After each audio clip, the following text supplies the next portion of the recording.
Welcome to the Gita in Action podcast. I am Radha Priti, your host, and I am here with our family of seekers.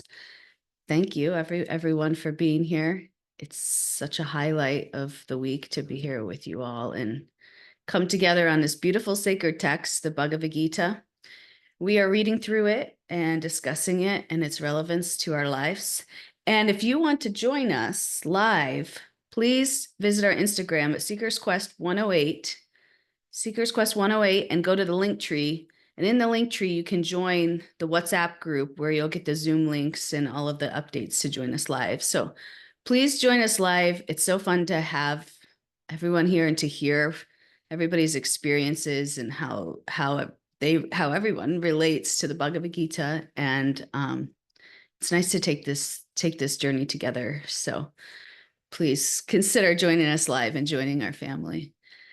So today we are starting in chapter 2, text 52.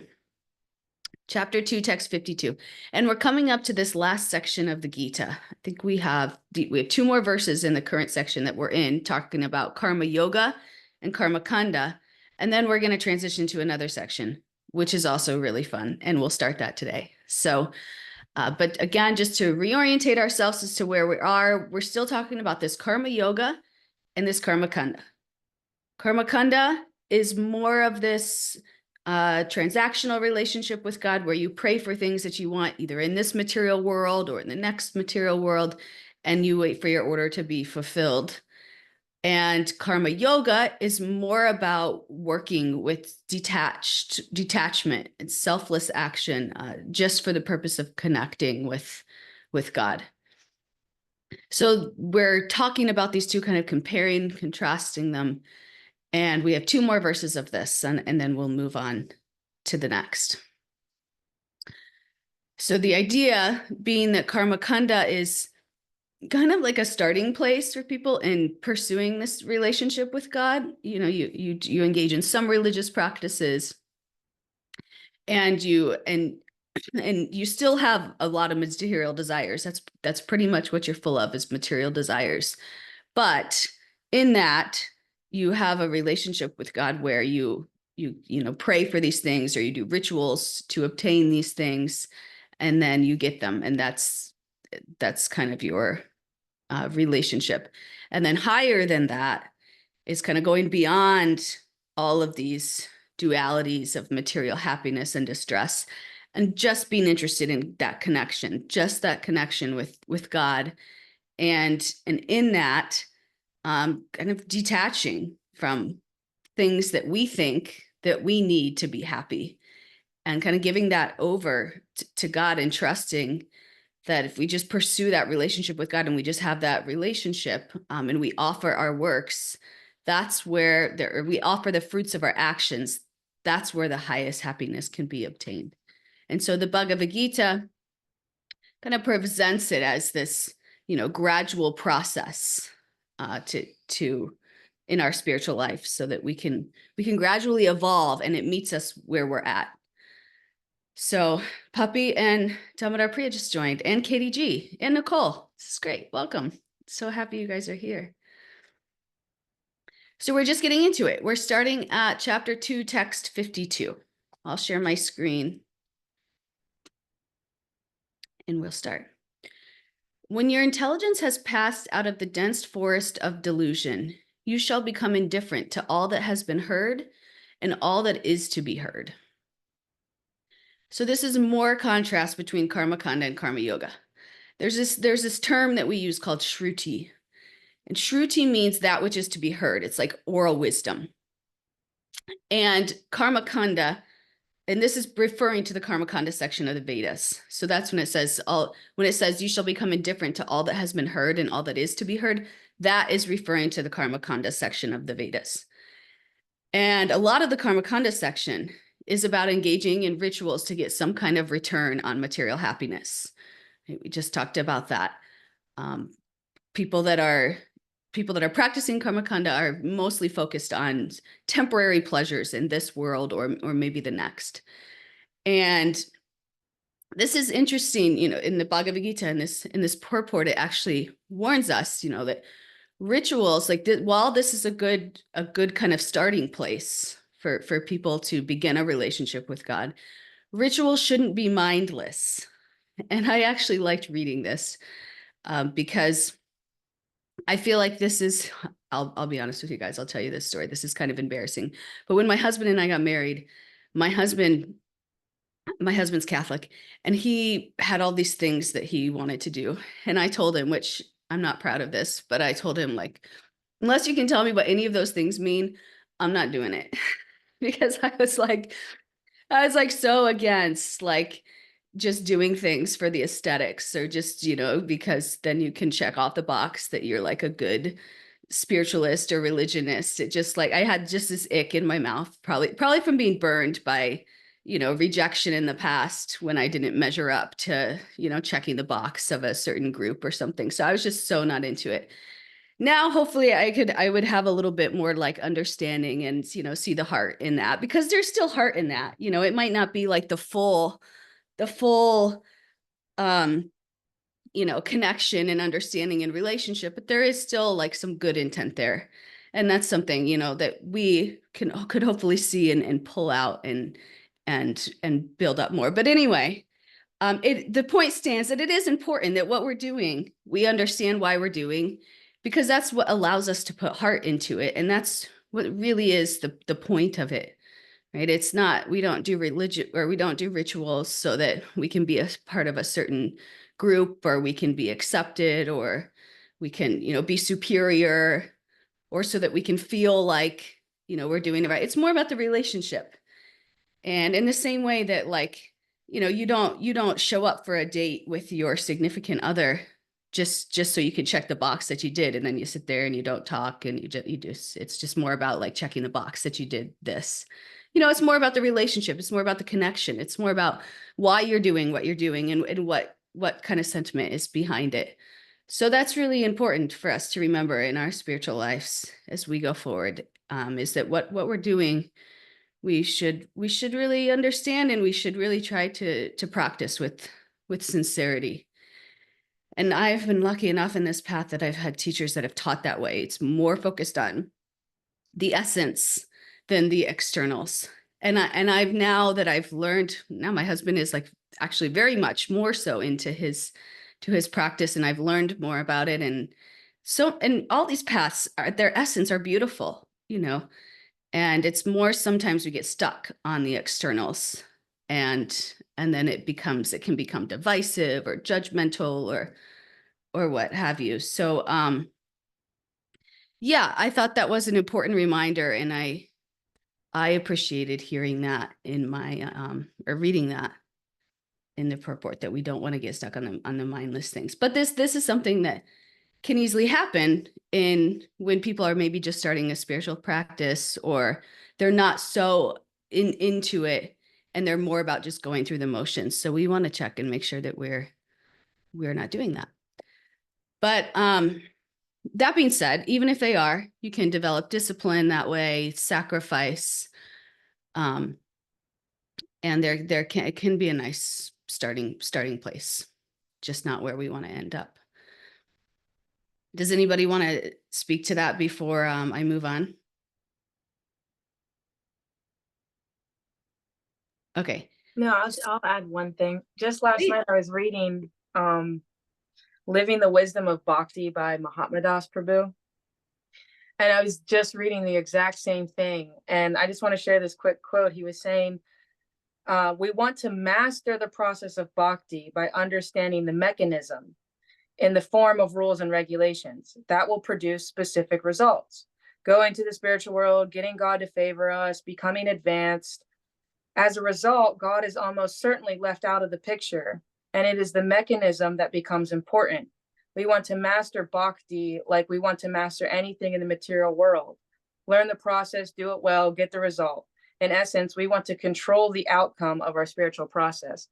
And it's just like, it's so true. We end up becoming like mechanical, and we're like, I have to master this. But really, it's like, is the heart developing? We got to develop the heart. So it's so interesting, because I was literally just read that chapter, and it was all about that last night. So wow. Yeah, that's beautiful. Yeah, it's really easy in any spiritual practice, in any tradition, to get caught up in that, in the externals, especially when you join a group and they're your friends, and sometimes you don't even know it, and you're kind of like comparing yourself to the people that you're with, and sometimes that even like motivates and inspires you, and that can be a good thing maybe at the beginning, but really eventually we want to get to this point where we're developing and nurturing our own relationship, and in that we try to practice those sentiments. It's not just something we go through the motions so that we could check the box. Yeah. So yeah, that's good. Thank you for sharing that, Mariah. Thank you. I like the check the box analogy. It's easy. Yeah. Thank you. Yeah, to be honest with you, I think that's why I got kind of turned off from like churches when I was young. And now I go back, I'm like, oh, if I really understood the essence, and met people that practice the essence, I maybe would have been more into it, but I felt like it was so focused on the externals that I just couldn't get past it. But really anything we can be ourselves with whatever we're practicing. So it's important that we're checking ourselves constantly, remembering why we're here, and making sure our actions and our hearts are aligning with that. Thank you for sharing. So the Vedas cater to everybody. You've probably heard the term Vedas. It's this vast uh, philosophical system. The Vedas is comprised of like so many volumes of books and knowledge and so much. But the majority of the people are looking for spiritual or for material happiness. The majority of the people are situated in this karma kanda mindset. They're still seeking material pleasures and still approaching God as a, material religionist or materialistic religionist to get those material pleasures. The minority is looking for this spiritual happiness that we're talking about, this real connection with God, this being detached from the fruits of your labor and really just offering it to God. That's the minority. So therefore, more than 90% of the Vedas address karma kanda. So it's a pretty massive section in the Vedas. It's the biggest section, more than 90%. The best section is about yoga, is about connecting spiritually, but it's a smaller section because less people are interested in it. And again, because the Vedas is, masterful, it's designed to meet people where they're at and bring them up in their spiritual evolution. So that's why we as spiritualists, we can't get judgmental on I was pretty judgmental on my husband for not understanding these rituals. We can't be judgmental because if we really want to bring people up to God, we have to approach people with acceptance and love, and we have to see that spark in their hearts, and our job is to ignite it, right? Not to kind of let it out. So even me, like I was acting off of some scar from like past impressions of rejection and not feeling accepted. So I kind of projected that onto my husband. And that's not a way to really encourage anybody in their relationship with God. So that we want to be that, that's what we want to be. So we want to see any spark of light in somebody, and to bring it up. So the Vedas meet people where they're at, and even if it's, even if you're attached to material happiness, it gives you a way to still connect with God. And that's what it does.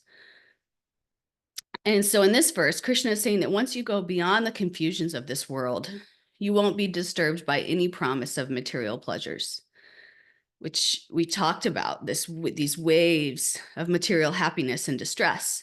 And then right above it is this steadiness. This is spiritual world. This is connecting with divinity. And if we can go beyond these waves of material happiness and distress, we can connect spiritually with divinity and get lasting fulfillment and happiness that isn't temporary, that isn't gonna just, oh, we're happy, now we're sad, now we're happy, stuck in these waves. It's steady and it's enduring, and it's the most fulfilling. It's Krishna is saying that spiritual happiness is like an ocean of happiness, And material pleasures are like little drops of that ocean.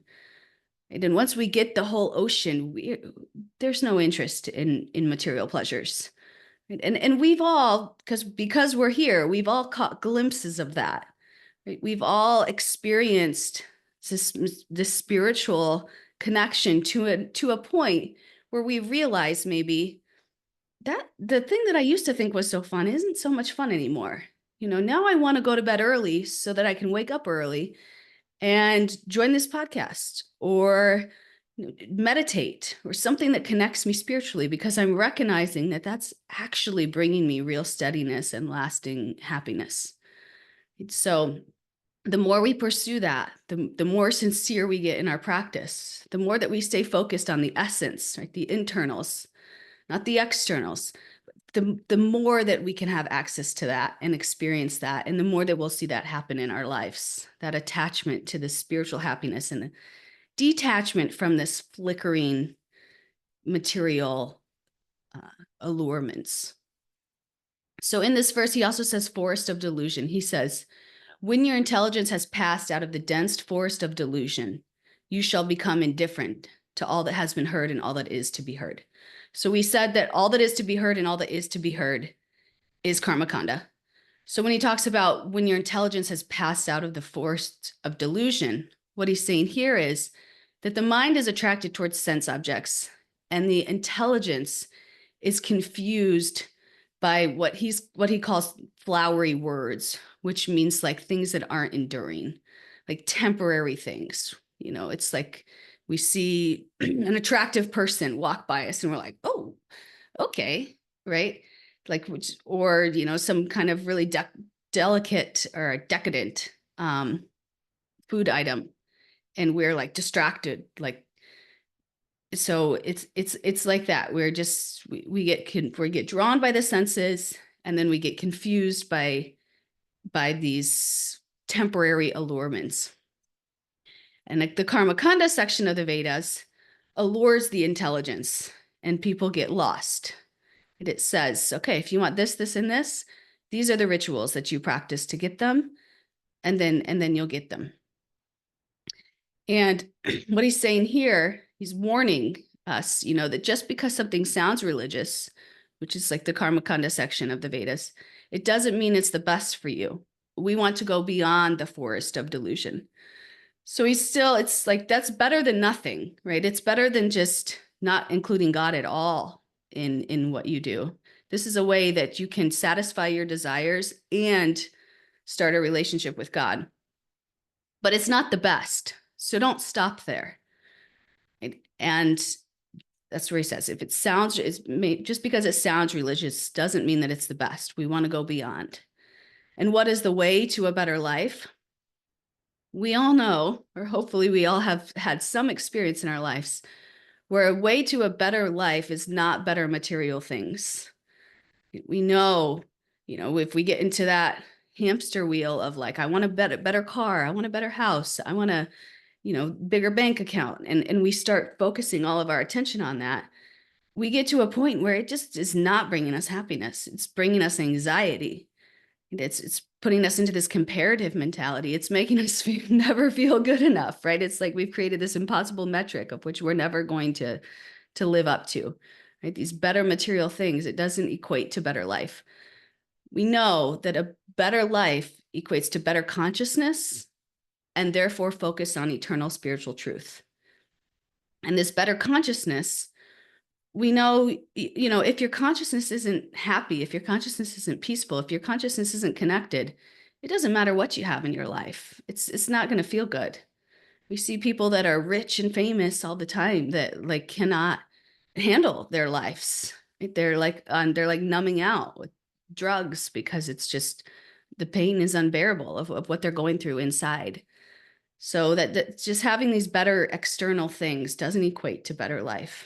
So we take that one step further. We have a better consciousness and a focus on spiritual truth, the eternal spiritual truth.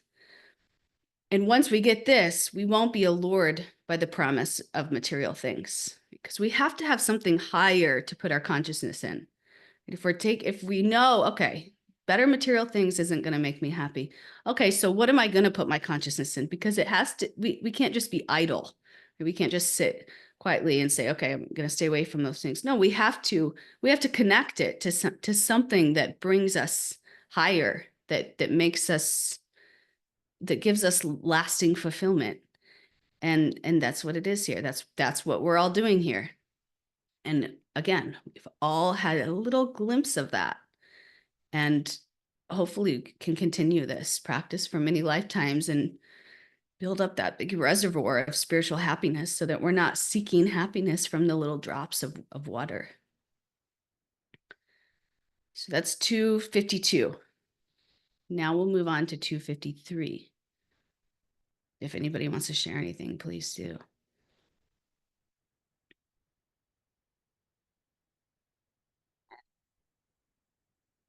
(253). When your mind is no longer disturbed by the flowery words of the Vedas, flowery language of the Vedas, and when it remains fixed in the trance of self-realization, then you will have attained the divine consciousness. And again, we just defined this flowery words or flowery language as something that's non-enduring. So that's referring to things that give us temporary pleasure when your mind is no longer disturbed by the flowery language. So when you're now no longer allured by these temporary, this temporary happiness. So in yoga, both the mind and the intelligence are undisturbed when we can get to this place of yoga. Samadhi is the highest state of realization, above the waves of material dualities. And that's the practice here. Well, the practice, what we're all doing here, what the Bhagavad Gita is teaching us to do, is to go beyond the waves of material dualities to this place of samadhi, which is yoga, which is true connection with divinity. And that's where this steadiness, this equipoised, this lasting, enduring happiness exist. And it's above those dualities. And this is what the next section is going to teach us more specifically how to do that. So when one is able to observe the ups and downs of life, but rise above them, one is said to be in samadhi. And in samadhi, one stays completely above the dualities, enriched by one's spiritual practices. And this is, I remember like when I was like 20 years old, maybe, I would have thought this was so boring. Like, this is so boring. Like, where's the excitement? Where's the stimulus? Where's the, I wanted like something fast and fun and adrenaline catching. And I think as we become more engrossed in our spiritual practices, we learn how exciting that relationship can be. But it is different than that like quick fix we get in this material world of like, adrenaline but we acquire this taste for it, right? It's kind of an acquired taste. And as you practice it more, you see that and you experience that. But it is a process because it's a different kind of happiness that we experience. But in samadhi, in this place, one understands all three realizations of God. We've talked about the three realizations of God before. Brahman, just like seeing God everywhere, seeing God in the trees, seeing God in the mountains, seeing God in the ocean, seeing God everywhere. And then Paramatma, we've talked about Paramatma realization a lot because that's God in the heart.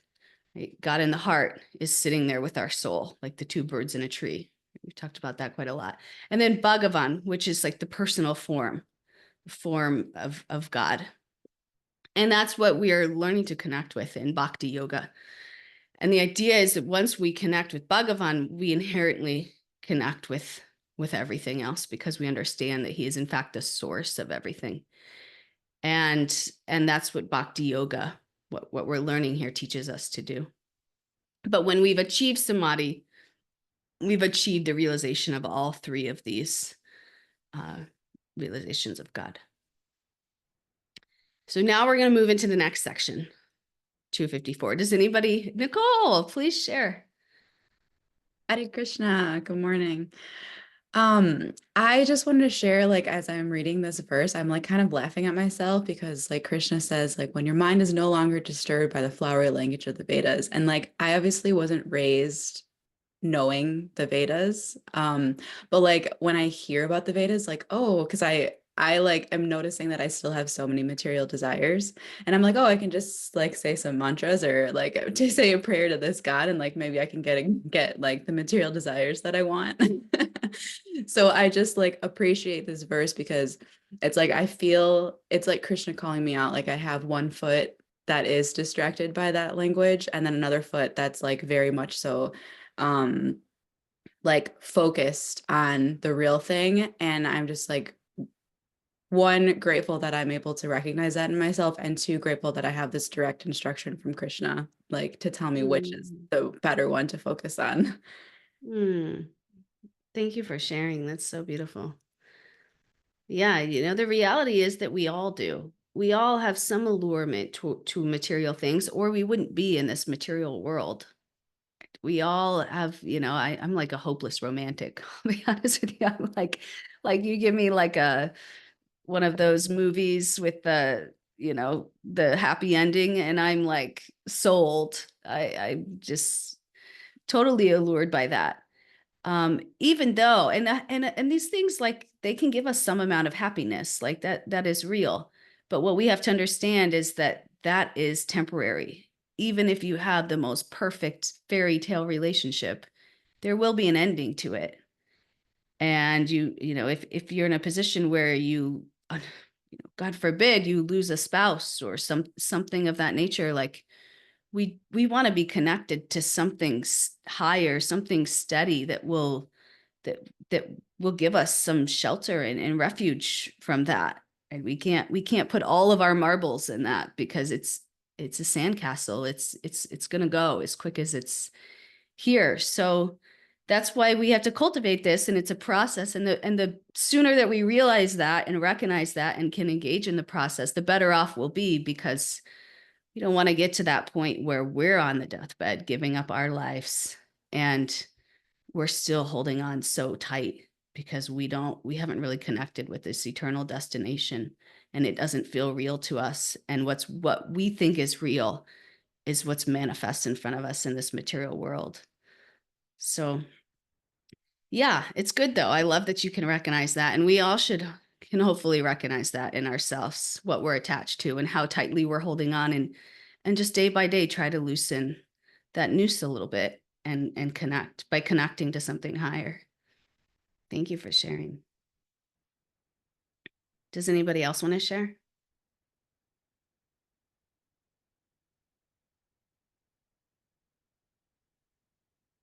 Thank you, Mariah. So well said. Okay, 254. This is a really fun section. This is going to take us to the end of chapter 2. And what's going to happen here? There's 17 questions in the Gita that Arjuna asked Krishna. This is one of the questions that he's going to ask Arjuna, or that he's going to ask Krishna. And the rest of the chapter is going to be Krishna explaining the answer. And I love this part of the Gita. This is one of my favorite sections of the Gita. So we'll just get right into it. I won't even introduce it. We'll just get right into it. It's 254. Arjuna said, "O Krishna, what are the symptoms of one whose consciousness is thus merged in transcendence? How does he speak, and what is his language? How does he sit, and how does he walk?" I love this section because Arjuna is now kind of asking Krishna, like, he's trying to learn, he's trying to understand. It's kind of like when a child is observing their parents, like, what if their parents, like, profession or something, like, what's their profession? Okay, now what do I need to do to be like that? This is kind of where Arjuna is. He's getting sincere, he's wanting to understand, and he's saying, okay, so if I was going to be at that place, what would that actually look like? How does a learned person conduct themselves? And it's wonderful because this section is prescriptive, or it's descriptive, like it's descriptive of that person. But in that, it's also prescriptive for us. It's saying, if you want to imbibe these things, if you want to obtain samadhi, if you want to get to that ultimate steadiness, this is what it looks like. This is what a person who has achieved that looks like.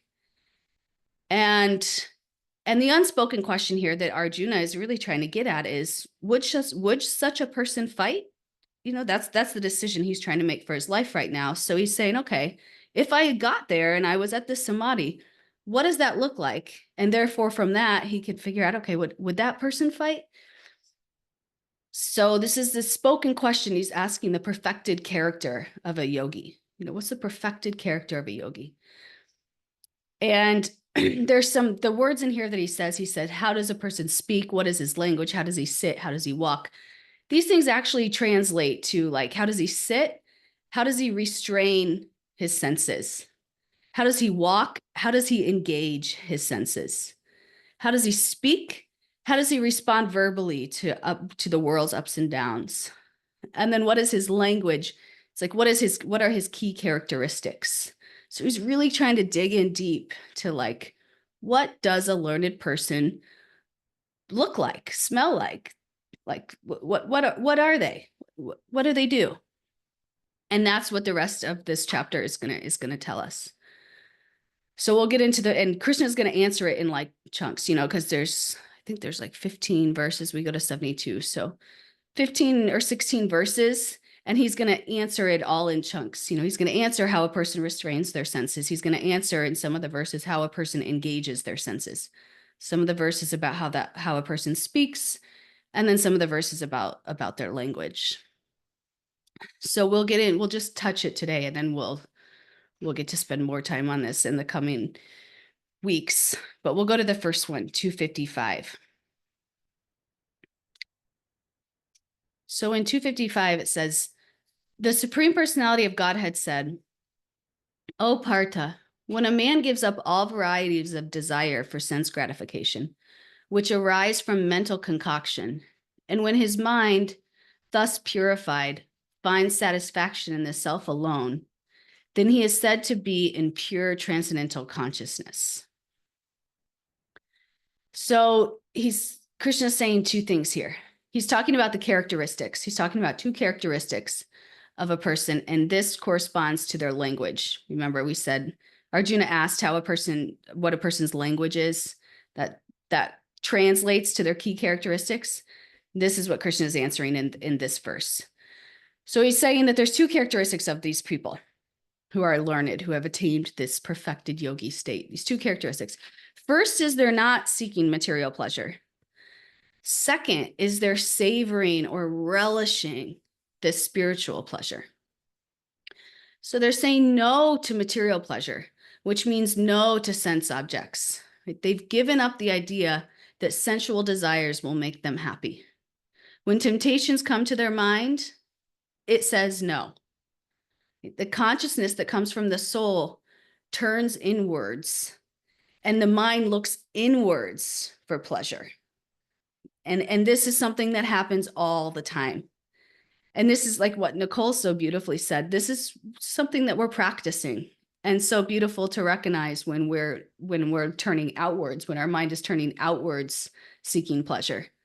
And you know that's why we have these regulations and these rules in our spiritual practice to keep us from going too overboard and going outwards, right? It's not because it's a mindless ritual, or it's not to make us good or bad or to check a box. It's to protect us, because we're in the process of trying to turn the mind inwards. And to the extent that we're turning outwards, we're not turning inwards. And to the extent that we're turning inwards, we're making spiritual progress. We're developing that spiritual relationship. We're evolving spiritually. So that's what we want to do here. We want to start training the mind to turn inwards. And it's a process, but people that have perfected this, that's what they do exclusively, which is kind of even like unreal to fathom, but it's a nice high standard for us to see and to aspire to, that we get to little by little each day. So the mind can be a window to the outer world. It can be just a window to the outer world, or it can be a mirror to the inner world. And this is where someone finds his spiritual happiness, is when the mind is a mirror to the inner world. Damodar Priya says the 4 regulative principles are like guardrails keeping us on bhakti path. Yeah, exactly. Guardrails, because we don't want to turn outside too much for happiness. We're not perfected yogis yet, and we certainly can't be overnight. So we have to understand that we're going to derive some happiness from the outside world around us. But we do want to set up some limits to protect ourselves from getting way overboard. We don't want to fall off the side of the road and neglect our spiritual practice because we're seeking so much material pleasure. We almost get like addicted to it, like in an uncontrollable sense. So that is why we have regulative principles. And, we have some regulative principles, and then we all need to set our own boundaries within our own life, depending off of like our own natures and what's like our drug of choice. For me, like, codependent relationships was one. I just had that conversation with somebody this week. Me feeling like if I can make somebody else happy, I can, get value and happiness in my life. So we have to recognize these things, and we have to cut ourselves off, because most of us have realized that these things, if we pursue them too much, will actually bring us down, will bring our consciousness down, will make us unhappy, will make us sad, will make us depressed, will make us full of anxiety. So we have to find that sweet spot where we set ourselves a boundary and we don't go beyond that, so that we can keep turning our consciousness inwards for happiness. And we don't get so confused and mistaking, the material allurements as things that are going to be sustaining and fulfilling and things like that. So it's a balance for us. We're not going to be here yet. We're not going to be to the point where we're only looking inwards. So yeah, it's tricky. like Nicole said, we have to recognize, we have to see when we're doing it and when we're going overboard, and be honest with ourselves about what kind of boundaries we need to turn back inwards to protect ourselves. So this brings us to another point, and I love this point. Happiness is best savored as a byproduct of meaningful engagement, not as the product of pleasure-seeking engagement. So we've all done this before, I'm sure, I can only imagine, where we've made these great plans for ourselves, and it's going to be so much fun, and it's going to be this, and that. It's going to be the best time of our life, and we get there, and it's like kind of disappointing, right? I know my husband and I planned a honeymoon to Colorado after we got married. We were like, so pumped. We're going to go skiing for the first time together, all of these things. And the first day off the chairlift, I fell and hurt my tailbone. That was like the end of my skiing experience. We had like a whole week's worth of ski passes at like, Breckenridge, which is like stupid expensive. And then we're staying at the top. We're staying in an Airbnb, which is at the top of this like mountain, which was going to be so romantic and nice, Well, my husband has some breathing things. He's on like he uses one of those ventilators at night because he struggles breathing. And the air is so thin there that he can't even breathe at night. He's like has no oxygen. I have to take him back down to Denver. It's like the most unromantic, unfun thing ever. So, but we had big expectations, and we put some money into it. And what we ended up doing was just like staying, because then we couldn't go skiing and he couldn't breathe at night. So we just went to a place and we just did service together. At that time, I was serving the Wisdom of the Sages podcast, and we just had lots of meetings. He was helping. He was involved in that too, and we just did that together. And we just like hung out, and we just like it got so bad we just had to drop all expectations. It's like, how much worse could it get? And it was when we dropped all expectations of what it was supposed to be that it actually became very connecting for us. We were doing this service together. It was like, at this point, anything good that happened felt like amazing. We go out for dinner and the food is good. We're like, wow, that was such a wonderful experience because everything was so bad. So it actually ended up working out. Now, when I think back on it, I think about doing all that service together on that trip, and it being such a wonderful connecting time for us. But it wasn't because of what we planned or what we thought, right? It was more a byproduct of this meaningful engagement. It wasn't because we made all these plans to enjoy pleasure at its highest, because that completely just blew up on us. So it's like if we decide what we need to do to have fun, what fun looks like, we actually set ourselves up for failure, because then we just become bound by those expectations. And then we're on that roller coaster of happiness and distress. And we're bound by those expectations of what we decided we needed to have fun. And if it doesn't live up, it's like, this isn't fun at all. And so when we talk about planning life or planning at work, this can be a tricky balance between planning and being prepared and not being too attached to these plans. We talked about that before too. I know I was a project manager. When I left my job, I was a project manager. And that's a tricky balance, because your job is to plan, your job is to ensure that things go smoothly and things go right. And anybody who, has organized anything, even if you like organize things for your household, that's tricky. It's necessary, but at the same time, we can't get too pulled into it to the effect that if things don't go the way they're supposed to go, we're in a down mood for the rest of the day. We have to figure out that balance. So what I got to, and through the Bhagavad Gita, by the time I left, I was pretty good at this, thankfully, because of the Gita. So I would try to set things up to the best of my abilities. And then if things didn't go to plan, I just accepted that's just how they go. That's just how they go. And that's what we have to do. And this can be tricky if you're used to being the controller or you're good at being the controller, but it makes life so much more manageable, because if we get too attached to our plans, to our pleasure-seeking plans, our plans that we need to, feel good about ourselves, we become subjected to this roller coaster of emotions, either blaming ourselves or others when things don't go the way that they're supposed to. And we're kind of taken out of this present moment. And in that, we oftentimes are limited to how we show up. We can really only show up in a way that isn't conducive to our highest nature, that isn't aligned with our highest nature. So we have to recognize this in ourselves and be able to pull ourselves out of this.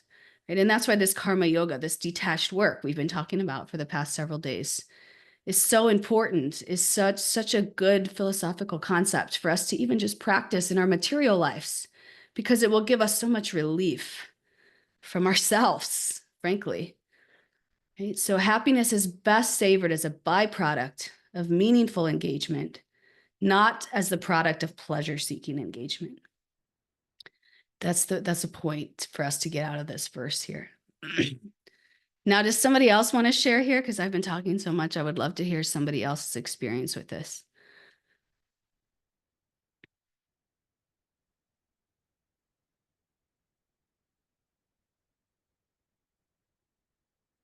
Lakshmi, please share.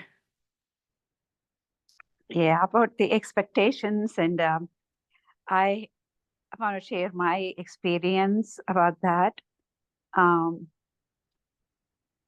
When before even getting married, I was working as a bank employee. So after we had first child, I thought if I go for take an examination and then get through it and get a promotion as a manager, I thought I would get more money and life would be better. And so I really worked hard, and I really got a very great results, and I was given a topmost branch to manage. And then things started falling off. So that is too far from my house. And so I accepted it, and I went as a manager, and the distance was so too far to go. Also as a manager, I had to stay longer if required, and I have to go places, traveling, and all this was there. And that is when I had my second child diagnosed with autism. And everything turned around. It was like me and my husband were blaming each other. My husband was like, he was in denial with her diagnosis. And I was like, I thought of improving the life, but it did not happen like what I expected. It was like a disaster. Then I had to leave my job. And after leaving the job, also, we were like blaming each other for what has happened. And his side of family, they were like very ritualistic.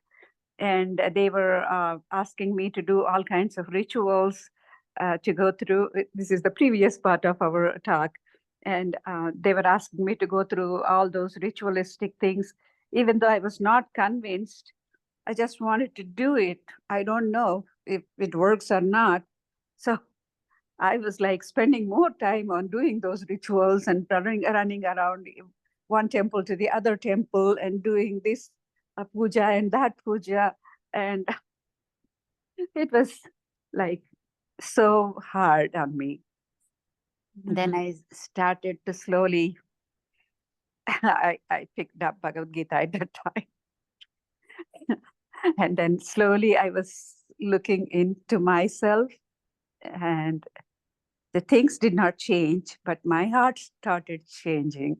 So that's what I wanted to share my experience. Thank you. Wow.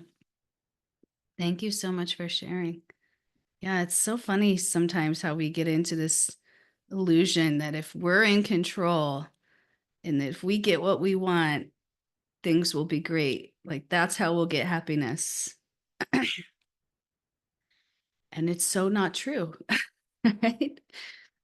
Thank you so much for sharing that. Does anybody else want to share anything?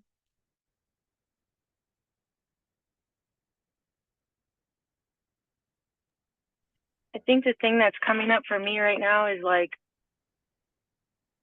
yeah, it's like taking I out of the picture and replacing it with the source of life, God, and Krishna. You know, it's like, yeah, that's in our philosophy, but like really having that realization at this moment, like it's not about me or what I want and what I, you know, it's about, you know, serving the source of my life.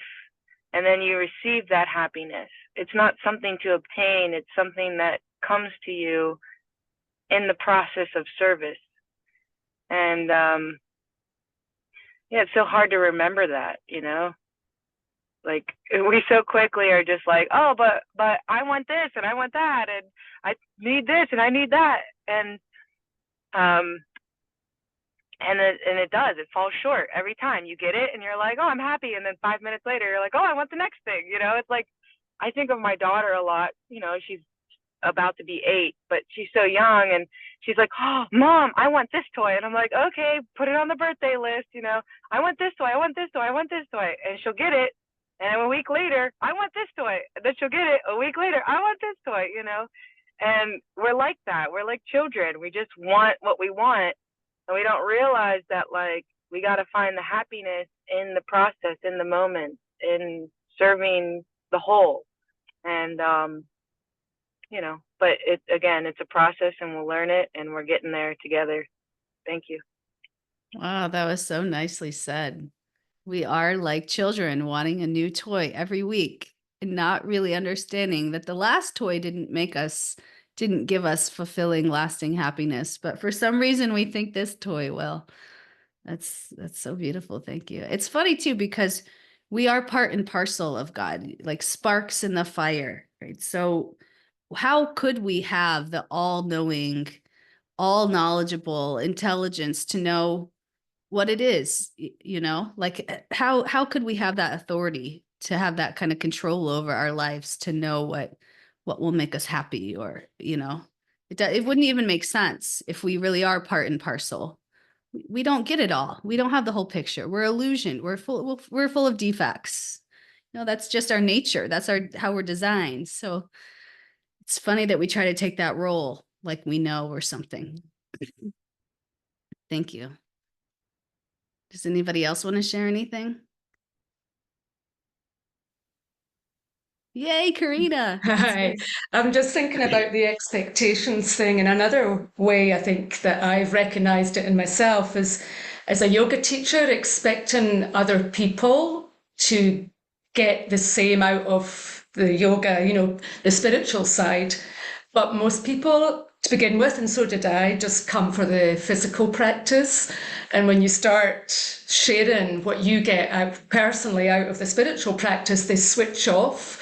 And then I take it personally. It's like, but you need to get this. You need to understand there's more to yoga than what you do on your mat. And I remember when I was running very successful yoga retreats in the UK, but when I took a group to India, oh my goodness, my expectations were not met. I just thought they'll love it. I've told them what to expect and I've told them not to have expectations. But when some of them kind of rebelled and went to stay in hotels rather than stay in the accommodation I had planned, I was so upset that they didn't get it. And to let go of that, I mean, this was years ago and I still talk about it, so I probably haven't let go of it. It's how can they not get what I get out of this? And I've tried taking people to India a few times and I just decided, no, it's so special to me that I get upset when they don't have that same reaction, And I forget about the ones who did have a great reaction to it. So, expectations are the hardest thing, I think. And just to remove yourself, as you say, the I from that. It's not about me, People will get it when they're ready to get it. Thank you. Wow. Thank you for sharing. Yeah, that was good. I remember the first time I took my husband to a festival and I thought, oh, he's going to be totally sold after this. After this, he's going to be ready to be like totally into this path. He was not at all. He was like, I'm going to be honest with you. I'm probably never going to follow that path.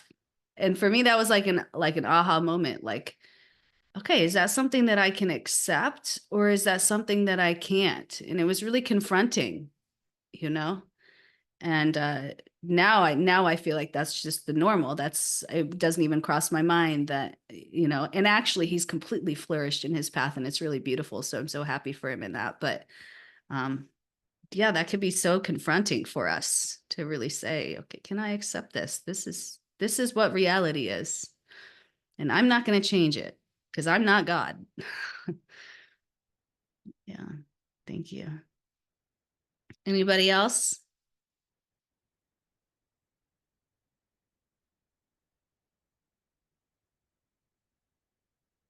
One more person before we leave here. Katie. Hi, Paul. I can share real quick. Sorry, I'm at work, so I might have missed a little bit. But some of this was reminding me how lately I've kind of had this idea of like, what if we could try to be ready to meet our guru or meet Radha Krishna like all the time? So sometimes I catch myself and I'm like, I'm really not ready right now. Let me fix my mind or stop being so judgmental or, and then of course, where, I forget that so often, right? And there's only some of us at this time who are on this path or know that we're on this path and are trying to sort of be in that mode of, well, I'm right, I'm doing right action that's pleasing to Krishna like more of the time.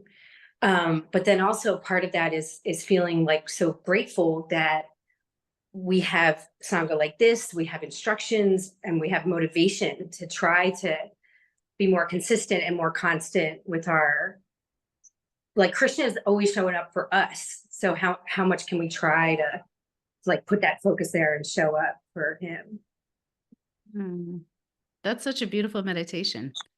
But what if Krishna were looking, or, he is always watching, but like, what if he's here right now, to think like that? Because he always is. But yeah, how would we feel? Thank you. Thank you. Okay, my friends. I think that's it for the day. We'll meet back on Monday to continue going through Krishna's answer to this question. And there's so many good lessons for us to talk about and for us to, aspire to. So yes, Nicole says, thank you for everyone's shares. They're so nourishing to me.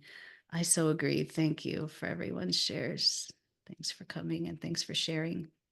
And if you don't join us live, please consider it and share with us, because this community, it's really, I was never so into community. I was very like, I was kind of private.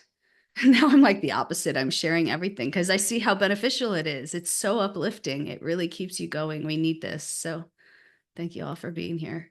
And I'll see you guys Monday. Yes, happy Diwali.